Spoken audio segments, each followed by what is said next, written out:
Apple just sued OpenAI. The headlines call it a trade secrets case. Stolen designs, poached engineers, a courtroom fight over hardware parts. But strip away the lawsuit and you'll find something much bigger underneath. Two of the most powerful companies on earth aren't really fighting over a gadget. They're fighting over who gets to own the door to everything you do next. Here's why that door matters so much. Right now, your smartphone is the single device almost everything in your life passes through. Every app you open, every notification you get, every dollar you spend online, even the AI assistant you talk to, it all walks through that one screen first. And whoever controls that screen controls the toll booth. Apple takes a cut of nearly every app purchase. It decides which apps even get seen. It decides what default means on your phone. That control is worth hundreds of billions of dollars a year. So, the real question isn't why is Apple suing OpenAI? It's what happens when someone tries to build the device that replaces the smartphone entirely. And Apple isn't the one holding the keys. That's exactly what OpenAI has been quietly trying to do.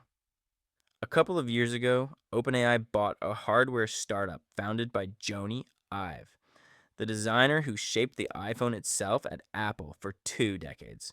Together, they've been building something deliberately unphone like: no screen, no app grid, no home button, just a small ambient device that listens, sees what you see, and talks back. AI as the interface itself instead of an app living inside somebody else's interface. Imagine if, instead of unlocking your phone and tapping through 5 apps to get something done, you just asked out loud and it happened. That's the pitch. And if it works, you stop needing the phone as the front door at all. But here's where it gets messy. To build that device, OpenAI needed people who actually knew how to build hardware at Apple's level in battery engineering, industrial design, manufacturing at scale. So they went and hired a wave of former Apple hardware engineers. And according to Apple's lawsuit, some of those engineers didn't just bring their skills with them. Apple claims they brought actual internal parts and confidential designs, allegedly telling job candidates to bring stolen components to interviews, show and tell style. OpenAI denies the serious version of that story and says Apple's suing over people, not secrets. This isn't paranoia from Apple either. It's happened before. Apple itself became the toll booth by dethroning something else.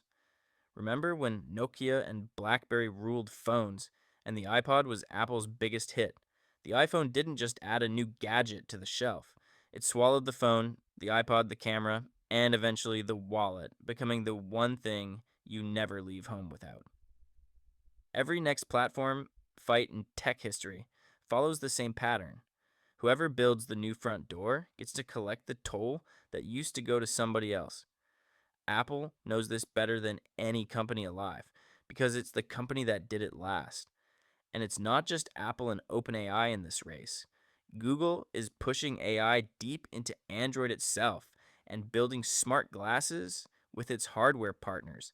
Meta has already sold tens of millions of AI glasses with a camera and an assistant built in. Samsung is experimenting with its own AI first devices. Everyone senses the same opening.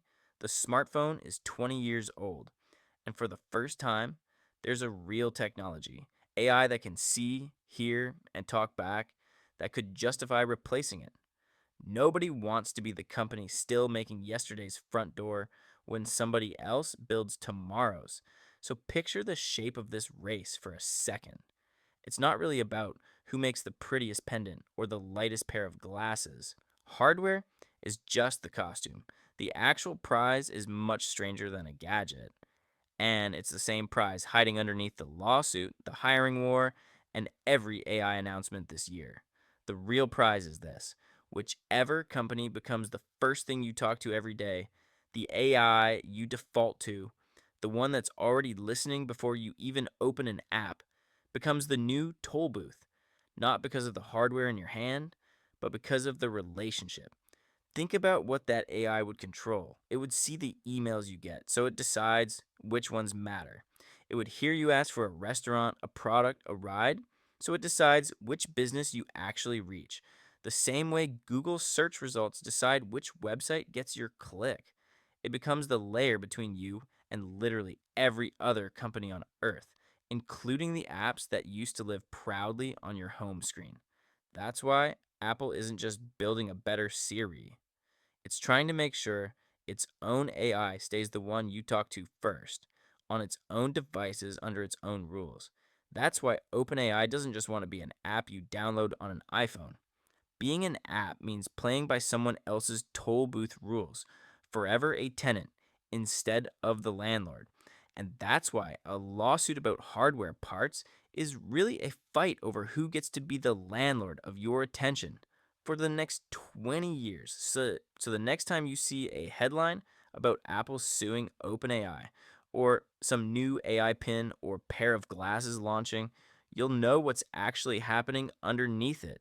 It was never really about the design of a device. It's about who becomes the door everyone in your life has to walk through. The way the smartphone became that door, and the iPod and the desktop computer before it, somebody is going to build whatever comes after the phone. The only real question left is which company gets to hold the keys when they do.